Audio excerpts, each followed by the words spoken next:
3개월간의 준비를 통해 도착한 캄보디아의 수도 프놈펜.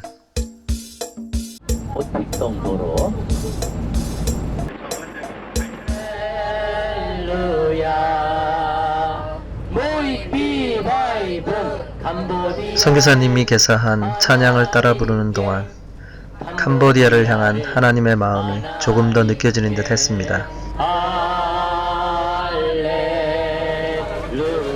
우리는 프놈펜 시내에 위치한 자옥내 교회를 방문했습니다. 자옥내 교회는 선교사님이 처음으로 개척한 교회이며 다른 사역의 센터 역할을 하는 곳입니다. 현지 교회의 형제 자매들과 함께 기도를 하는 시간을 가졌습니다. 주 안에서 하나가 될 수 있다는 사실을 새삼 확인할 수 있었습니다. 우리는 프놈펜 외곽에 위치한 푼투마이 마을로 향했습니다.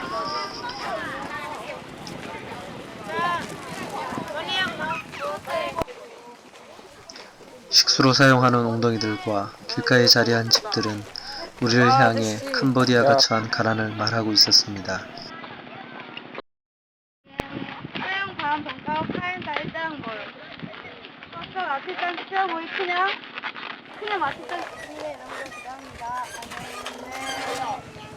통하지 않는 어눌한 말로 전도하기 바빴던 우리들은 사람들을 만나면 만날수록 우리의 마음으로부터 전도가 시작되고 있음을 경험할 수 있었습니다.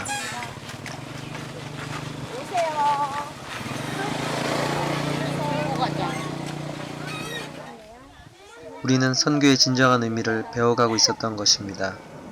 선교란 하나님의 마음을 전하는 것이었습니다.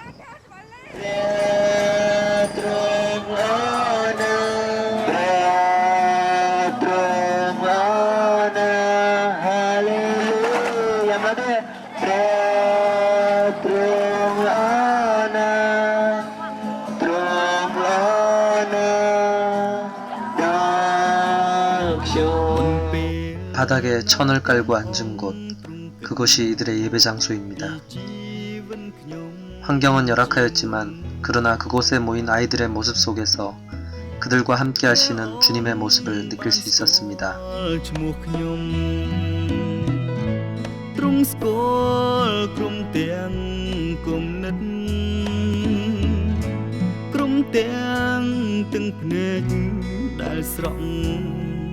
ខ្ញុំស្រែករកព្រះទ្រង់ស្ដាប់ខ្ញុំមានព្រះវរបិតាទ្រង់ហៅខ្ញុំជាកូន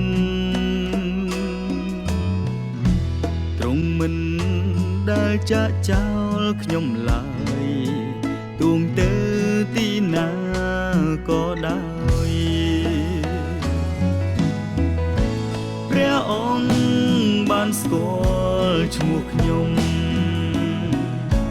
ទ្រង់ស្គាល់ក្រុមទាំងគំនិត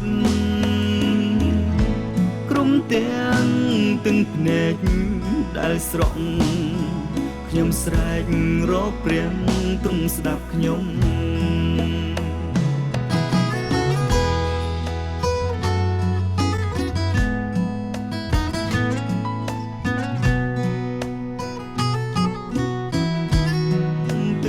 (1년에 3모작이 가능한 땅), 선교를 통해 변화될 캄보디아의 미래를 생각하며 다음 마을로 향했습니다.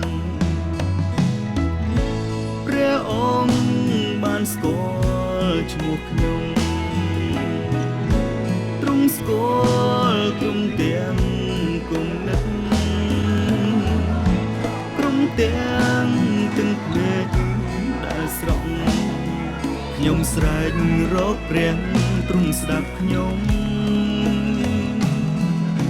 ស្រែករកព្រះ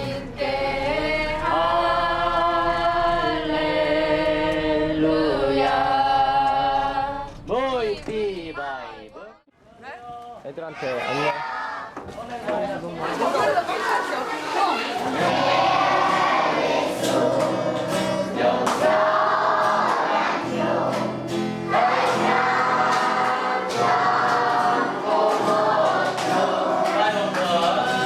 선교사님의 찬양을 열정적으로 따라하는 아이들의 모습은 너무나 인상적이었습니다. 하나님께서 우리에게 보여주고자 하신 캄보디아의 미래가 이곳에 있는 듯 했습니다.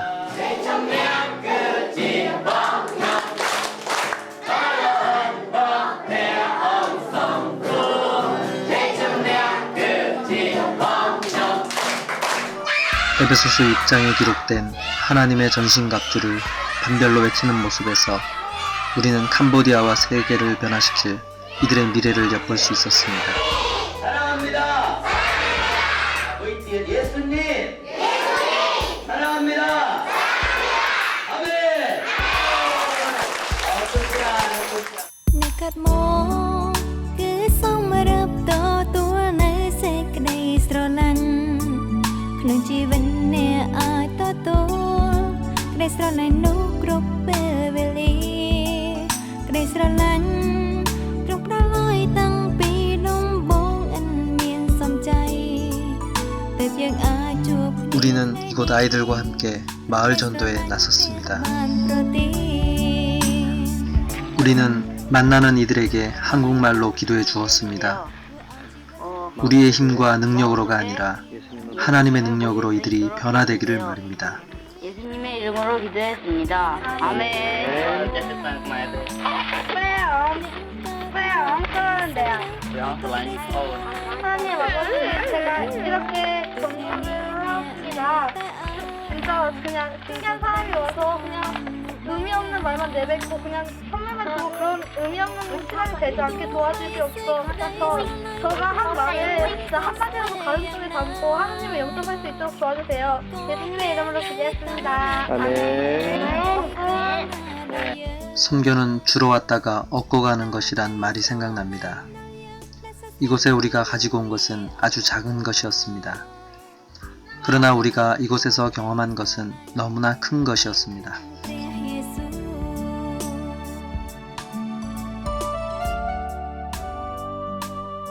마을 다니면서 이렇게 전도했던 거 제가 절대 잊지 않고 그런 여러분들이 해주셨던 그런 밟았던 그런 곳에 정말 믿음의 좋은 결실이 제자들이 세워질 수 있도록 하여튼 최선을 이렇게 다하겠습니다. 감사합니다. បីលំបានយ៉ាងណាឬផ្លូវនៅវែងឆ្ងាយ 할렐루야, 주님의 이름으로 문안드립니다. 예, 벌써 4월 둘째 주가 되었는데요. 이곳은 굉장히 제법 날씨가 따뜻해졌습니다.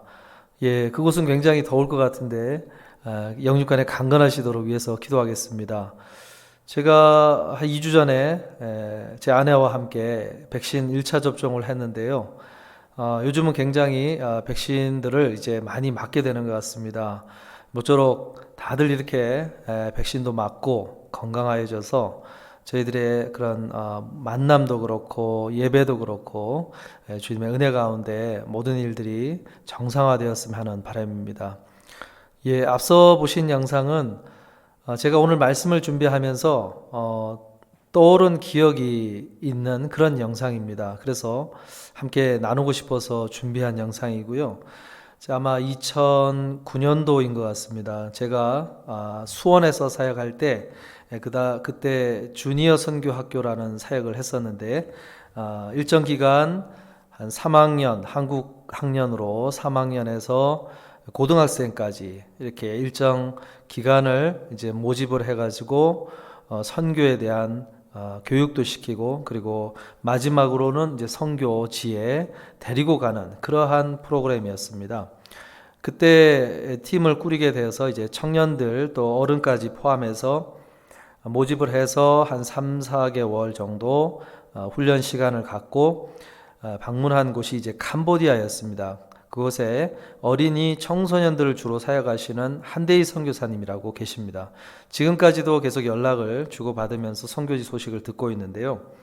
그곳에 가서 선교지를 사역하고 있는 마을들마다 있는 그런 교회들을 방문하게 됐었고 오며 가며 또 주신 은혜들을 나누는 그런 시간을 가졌습니다.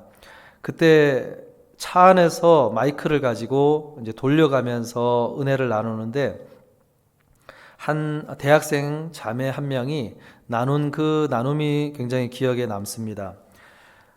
그 나눔의 내용은 무엇이었냐면 하나님께서 일하시는 것을 느낄 수 있어서 너무 좋았고, 그리고 자신에게 말씀하시는 어떤 메시지를 들을 수 있어서 너무 좋았다는 그런 내용이었습니다. 그 이야기를 하는데 순간순간 계속 감정이 북받쳐 올라서 다시금 그 가라앉을 때까지 시간을 갖고 뭐 그런 시간을 가졌었는데요. 제 기억 속에 이 기억이 오늘 말씀을 준비하는 가운데 떠오르면서 이런 질문을 갖게 됐습니다. 이 청년처럼 그리스도인에게 있어서 무엇이 마음을 뛰게 하고 감동하게 하는가? 이런 질문이었습니다. 사실 우리의 일상의 삶 속에서는 그런 것을 누리고 경험한다는 것이 참 쉽지는 않은 것 같습니다. 매일매일 반복되는 어떤 일과 속에 쫓기고 또 마음의 여유도 없고 또 그것을 캐치할 힘도 여력도 없는 그러한 시간들이 굉장히 많은 것이 우리들의 일상의 삶인데, 오늘 그 말씀을 준비하면서 그것에 대한 주시는 말씀들을 몇 가지 나눠야 되겠다, 이런 은혜를 받아서 함께 나누고자 준비를 했습니다. 본문 말씀 54절에 보면 예수를 잡아 끌고 대제사장의 집으로 들어갈새 베드로가 멀찍이 따라가니라 말씀합니다. 오늘 본문 말씀은 베드로를 소개하는데 멀찍이 주님을 따라가고 있는 모습으로 소개를 해줍니다. 여기서 이 멀찍이라는 이 단어 속에는 단순히 거리만 떨어져 있다라는 그런 뜻보다도 그 이상의 의미도 들어있다고 할 수가 있습니다. 베드로는 예수님께서 겟세마네 동산에서 순순히 군병들에게 잡히실 때 다른 제자들처럼 도망을 하였습니다. 그런데 완전히 도망하지는 못하고 들키지 않을 거리, 안전하다고 생각하는 그 거리를 유지한 채 계속 따라가고 있는 그런 상태였다는 것입니다. 예수님을 따라가자니 너무 걱정과 두려움이 있게 되고, 또 그렇다고 예수님을 완전히 버리고 도망을 가자니 제자로서 그 마음도 역시 내키지 않는 그러한 어떤 심리적인 딜레마에 빠져 있는 채로 걸어가고 있는 모습이 베드로의 모습이라는 것입니다. 이 멀찍이라는 이 말이 오늘 우리들의 모습을 보여주고 있는 모습일 수도 있겠습니다. 소셜 디스턴스를 유지하고 살아가야 되는 것이 오늘 뉴 노멀이 된 그런 상황에서 어쩌면 예수님과도 그러한 거리를 유지하게 된 그러한 모습이 오늘 우리들의 모습이 아닐까, 이런 생각을 해보게 되는데, 이 멀찍이 따라가던 베드로의 모습이 어떻게 진행되는지 본문은 또한 소개를 해주고 있습니다.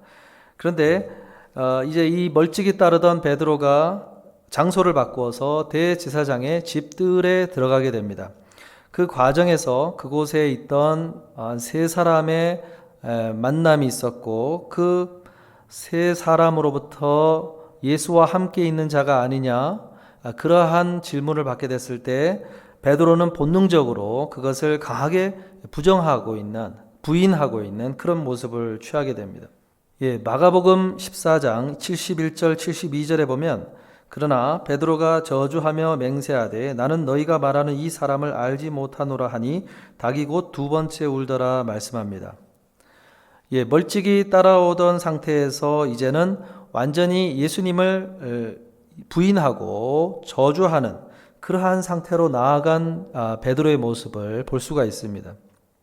여러분, 우리가 예수님과 어느 정도 거리가 있는 채로 생활을 하게 되면 그 상황이 나아지기보다는 오늘 베드로가 보여주는 것처럼 그 거리가 현상 유지하기도 힘들 뿐더러 점점 더 상황은 안 좋아지는 쪽으로 나아간다는 것을 우리들에게 보여주는 것입니다. 이런 흐름 속에서 과연 그 변화를 가져다 줄 수 있는 어떤 터닝 포인트, 그것이 어떻게 생길 수 있는가, 이것을 오늘 말씀은 우리들에게 가르쳐 주고 있습니다. 그것이 바로 61절, 62절에 나오고 있습니다. 주께서 돌이켜 베드로를 보시니 베드로가 주의 말씀 곧 오늘 닭 울기 전에 내가 3번 나를 부인하리라 하심이 생각나서 밖에 나가서 심히 통곡하니라 말씀합니다. 예, 무슨 일이 일어났습니까? 바로 주님께서 고개를 돌려 베드로를 보셨고 그 보시는 시선을 베드로 역시 보게 되었다는 것입니다. 사랑하는 성도 여러분, 오늘 우리에게 필요한 것이 바로 이것이라고 하겠습니다. 예수님의 시선과 마주치는 것, 그것이 오늘 우리들에게 일어날 때 우리 안에 새로운 변화가 일어난다는 것입니다. 저는 여기서 처음 드렸던 질문을 다시 한번 해보고 싶습니다. 그리스도인의 삶 속에서 무엇이 우리의 마음을 뛰게 하고 감동하게 하는가? 이런 질문입니다. 그것은 예수님의 시선과 마주치는 것, 그것이라는 것입니다. 자, 그러면 예수님의 시선과 마주친다는 것이 과연 도대체 무엇일까를 조금 더 우리가 생각해 보기를 원하는데요. 그 당시 베드로에게는 주님의 시선과 마주친다는 것은 직접 그분을 바라보면서 그 일을 할 수 있는 것이겠지만 오늘 우리들에게는 그것이 무엇일까 했을 때 그것과는 분명 다르다고 할 수 있겠지요. 61절을 다시 보면 주께서 돌이켜 베드로를 보시니 베드로가 주의 말씀 곧 오늘 닭 울기 전에 내가 3번 나를 부인하리라 하심이 생각나서라고 말씀합니다. 이 말씀에서 우리가 2가지를 알 수가 있는데, 첫째로 베드로에게 눈이 마주치면서 그의 마음속에서 일어난 변화는 예수님께서 그에게 하셨던 말씀이 그 상황에서 생각이 났다는 것입니다. 말씀이 생각나는 것, 이것이 오늘 우리가 주님의 시선과 마주칠 때 일어나는 일이라는 것이죠. 이전에 알고 있거나 들었던 말씀이 적절한 타이밍과 상황 속에서 불현듯 생각이 나게 된다는 것입니다. 예수님께서 말씀하셨지요. 요한복음 14장 6절에 보면 보혜사 곧 아버지께서 내 이름으로 보내실 성령 그가 너희에게 모든 것을 가르치고 내가 너희에게 말한 모든 것을 생각나게 하리라 말씀하셨습니다. 바로 오늘 우리들에게 그 성령께서 그 말씀을 생각나게 하시는 그 순간이 바로 베드로가 주님의 시선과 마주칠 때 일어난 그 순간이라는 것입니다. 왜냐하면 성령께서 그 일을 하실 때는 분명 예수님과 의논 속에서 그 일을 하실 것이기 때문에 바로 주님이 우리를 보시는 순간이 바로 그 순간이라는 것이죠. 사랑하는 성도 여러분, 성령께서 이러한 움직임을 일으키실 때, 그것을 경험하실 때 꼭 기억하십시오. 주님께서 지금 나를 보고 계신다는 그 사실을 기억하시고 낙심되는 일들 가운데서도 기쁨을 누리시길 바라고, 또 어려운 일들 가운데서도 위로를 받으시는, 위로를 누리시는 우리 모두가 될 수 있기를 주님의 이름으로 축복합니다. 2번째로 알 수 있는 사실은 주님으로부터 말씀을 들은 순간과 말씀이 생각나는 시점이 달랐다는 것입니다. 바로 닭이 울기 전이라고 하는 그러한 상황적인 타이밍에 맞추어서 이루어졌다는 것이죠. 여러분, 성령께서는 우리의 어떤 상황적인 타이밍을 고려하신다는 것을 우리가 여기서 알 수 있고, 그렇기 때문에 어떤 말씀은 말씀을 보고 듣는 타이밍과 실제 우리가 그것을 직접적인 나에게 주시는 말씀으로 경험하는 시간이 다를 수 있다는 것입니다. 생각해 보면 우리는 말씀을 듣는 순간 모든 것을 이해한다고 볼 수가 없습니다. 우리는 어떤 상황이 준비되고 또 여러 가지 생각의 흐름들이 준비된 가운데 그 말씀을 들을 수 있는 마음의 문이 열리고 귀가 열린다고 할 수가 있습니다. 그래서 우리가 말씀을 온전히 이해하고 깨닫기 위해서는 어떤 구체적인 삶의 상황들이 필요하다는 것이죠. 그래서 성령께서는 그 말씀을 다시금 생각나게 하시기 위한 어떤 상황들을 준비하시고 우리의 삶의 어떤 타이밍들을 조정해 가신다는 것을 알 수가 있습니다. 여러분, 이 사실을 기억하는 것은 참 중요합니다. 왜냐하면 우리가 예배를 드리면서 듣는 어떤 설교 말씀의 시간들, 그리고 개인적으로 보게 되는 그러한 시간들 속에서 나와의 삶과는 전혀 상관이 없게 여기는 그러한 말씀들을 볼 수가 있고, 또 그러다 보니 나에게는 의미가 없는 말씀들로 이렇게 넘겨버리는 그러한 말씀들이 있을 수가 있습니다. 그런데 한 번 더 생각해 보면 지금 내가 그것을 이해하지 못한다고 해서 의미가 없는 것이 아니라 오히려 내 기억 속에 그것을 저장시키시는 지금 작업을 하고 계신다고 우리가 볼 수가 있기 때문에 그렇습니다. 그런 가운데 내가 어떠한 상황을 만나게 됐을 때 그 말씀을 꺼내어서 다시금 기억나게 하시는 그 성령께서 역사하신 가운데 그 진정한 말씀을 깨닫게 되고 어떤 내 삶의 터닝 포인트를 만들 수 있는 그러한 말씀이 될 수가 있기 때문에 그렇다는 것입니다. 예, 우리가 부부간에 나누는 대화들도 보면 그렇지요. 제 아내, 저의 경우도 그렇습니다. 제 아내가 저에게 뭐 이런 여러 가지 것들을 이야기할 때 때로는 그 속에서 다 이해하고 듣지를 못할 때가 참 많이 있습니다. 그래서 왜 말을 했는데 왜 기억을 못하느냐 이런 얘기들을 들을 때가 있는데 생각해 보면 내가 듣고 싶은 말 또 내가 들을 수 있는 어떤 마음의 여유가 있는 그런 말만 듣는 것이 오늘 우리들의 모습이라고 할 수 있는 것 같습니다. 하나님의 말씀 속에서도 우리가 그럴 수가 있는데 그러나 우리가 항상 모든 말씀을 소중하게 여기면서 받으려고 하는 그러한 은혜의 마음들로 말씀 앞에 서야 된다는 것을 우리가 다시금 기억했으면 좋겠습니다. 사랑하는 성도 여러분, 오늘도 이 들으시는 이 말씀들이 여러분의 삶 속에서 다시금 소중하게 쓰여질 그 귀한 말씀들로 생각하시고 이 말씀들을 소중히 간직하시는 가운데 삶 속에서 그러한 은혜의 경험들을 하실 수 있기를 주님의 이름으로 축복합니다.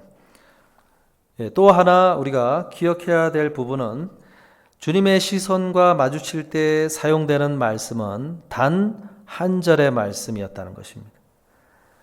여러분 베드로의 이 마음 속에서 새로운 터닝 포인트, 전환점을 가져다 준 말씀은 단 한 절이면 충분했습니다.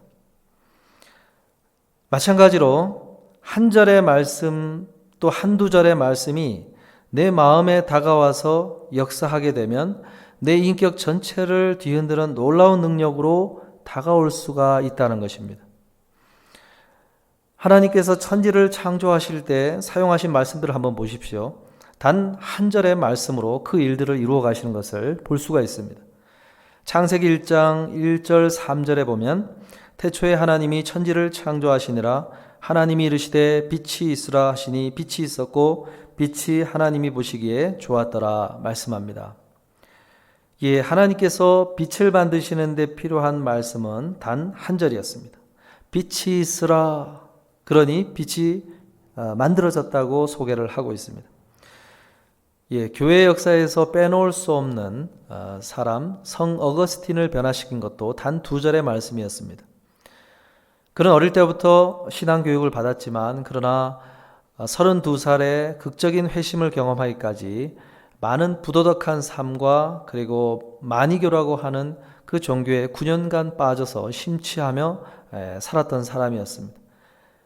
그의 어머니 모니카의 헌신적인 기도와 또 하나님의 섭리 가운데 그가 어떤 일을 경험하게 되냐면 386년에 자신의 그 로마에 있는 집 정원에 있을 때 그 담 너머로부터 들려오는 아이들의 소리가 책을 들어서 읽어라 라는 그러한 소리로 들렸고 그것이 강하게 다가와서 자기 서재에 가서 성경책을 빼서 펼쳐보았던 그 말씀이 바로 로마서 13장 13절 14절의 말씀이었습니다. 낮에와 같이 단정히 행하고 방탕하거나 술 취하지 말며 음란하거나 호색하지 말며 다투거나 시기하지 말고 오직 주 예수 그리스도로 옷 입고 정욕을 위하여 육신의 일을 도모하지 말라 말씀입니다. 그가 전혀 몰랐던 구절이 아님에도 불구하고 이 구절이 그 상황 그리고 성령께서 주시는 만들어 놓으신 어떤 그런 삶의 타이밍 속에서 이 말씀을 접했을 때 그의 마음속에 큰 변화가 일어났다는 것입니다. 여러분, 우리가 아무런 관심을 두지 않고 있던 말씀들, 또 듣거나 읽었던 말씀 중에 나에게 전혀 의미가 없었던 그러한 말씀들이 어떠한 타이밍 속에서는 나의 삶을 향하여 결정적인 역할을 할 수 있다는 것을 늘 우리가 기억해야 됩니다. 그래서 저는 교회 소그룹 모임을 할 때 말씀 나눔 자료를 준비해 드리면 그 속에서 나에게 주시는 단 한 절, 단 한두 절의 말씀을 찾는 그것을 목적을 두고 그 말씀 나눔을 진행하면 좋겠다라는 생각을 해봅니다. 그 나눔의 시간들을 그 한두 절 중심으로 나누는 것이죠. 그런 후에 자기가 찾은 또 그 소그룹 모임에서 정리한 그 한두 절의 말씀을 저에게 보내주시면 그것을 다 모아서 그 다음 해 어떤 예배의 자리나 그리고 교인들의 어떤 전교인 수련회 또 여러 가지 말씀 나눔의 자리들 속에서 그것을 가지고 나누는 어떤 활동들을 진행했으면 좋겠다라는 그런 생각을 해봅니다. 여러분 마태복음 5장 18절 19절에 보면 이런 말씀이 나옵니다. 진실로 너에게 이르노니 천지가 없어지기 전에는 율법의 1.1획도 결코 없어지지 아니하고 다 이루리라. 그러므로 누구든지 이 계명 중에 지극히 작은 것 하나라도 버리고 또 그같이 사람을 가르치는 자는 천국에서 지극히 작다 일컬음을 받을 것이요 누구든지 이를 행하며 가르치는 자는 천국에서 크다 일컬음을 받으리라 말씀합니다.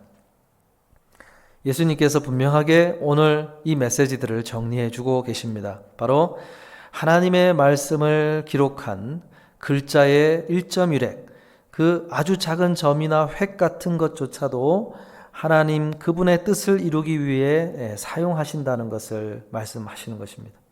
사랑하는 성도 여러분, 오늘 우리가 말씀을 대할 때 항상 그 말씀의 1.1획들이 내 삶을 위해 하나님께서 사용하시는 귀한 도구요, 은혜의 말씀들이 된다는 사실을 늘 기억하실 수 있기를 바랍니다.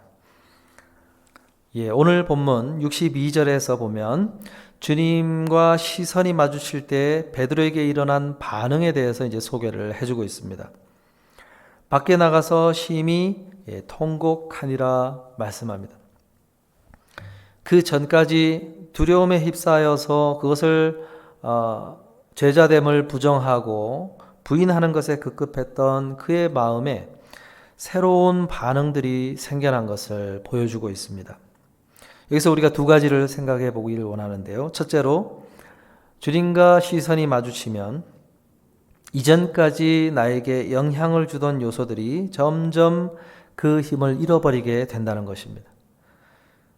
즉 자신을 바라보는 어떤 사람들의 시선들 그리고 그것 때문에 생겨난 내 마음을 가득 채우고 있었던 여러 가지 걱정과 두려움 그런 것들이 내 마음에 미치던 그 영향력이 점점 사라지게 되고 약해지게 되고 주님께서 하셨던 그 말씀이 나에게 강한 영향력으로 다가오게 된다는 것입니다. 히브리서 4장 12절에서 말씀하기를 하나님의 말씀은 살아있고 활력이 있어 좌우에 날선 어떤 검보다도 예리하여 혼과 영과 및 관절과 골수를 찔러 쪼개기까지 하며 또 마음의 생각과 뜻을 판단하나니 말씀합니다. 바로 베드로는 그 살아있는 말씀을 경험하게 되었다고 할 수 있습니다. 자신의 모습을 그 말씀을 통해서 다시 깨닫게 되는 어떤 영적인 자화상의 모습을 자기가 인지하게 됐다고 할 수 있겠지요. 일찍이 자신에게 하셨던 그 모습들을 지금 현재 자기가 하고 있는 그것을 보면서 깨닫게 됐다는 것입니다.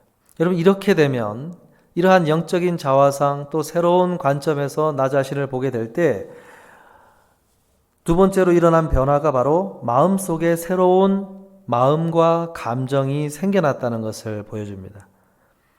심히 통곡하였다 이렇게 말씀을 하는데 다른 한글 성경과 영어 성경에 보면 주로 울었다라는 표현을 씁니다. 울었는데 슬퍼하며 부르짖으면서 울었다 이렇게 소개를 하고 있습니다. 그러니까 베드로에게 일어난 이 변화는 단순히 지식적으로 지적인 어떤 깨달음일 뿐만 아니라 그의 감정의 부분까지도 일어난 변화였다는 것을 소개를 하는 것입니다. 우리가 진심으로 주님 앞에서 이렇게 회개하는, 회심하는 과정을 보면 이유를 알 수 없는 어떤 눈물들이 마음속에서부터 쏟아져 나오는 그런 경험을 할 때가 있습니다. 오늘 첫 부분에서 영상을 통해서 나눈 것처럼 캄보디아에서 그 자매가 그 나눔을 할 때 자기의 마음속에서 일어나는 그런 감정들, 이런 것들 때문에 주체할 수 없는 그런 시간들이 있었는데 바로 베드로가 지금 경험한 그러한 종류의 것이었다고 할 수 있습니다.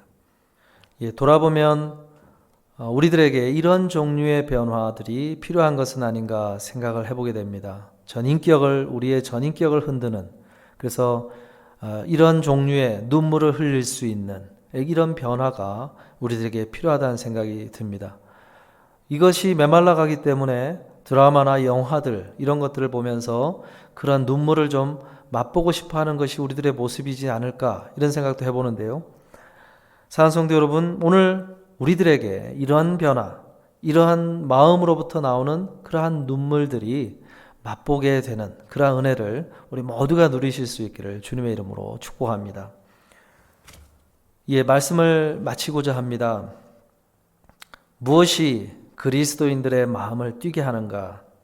바로 히브리서 12장 2절에 보면 믿음의 주요 또 온전케 하시는 이인 예수를 바라보자 말씀합니다.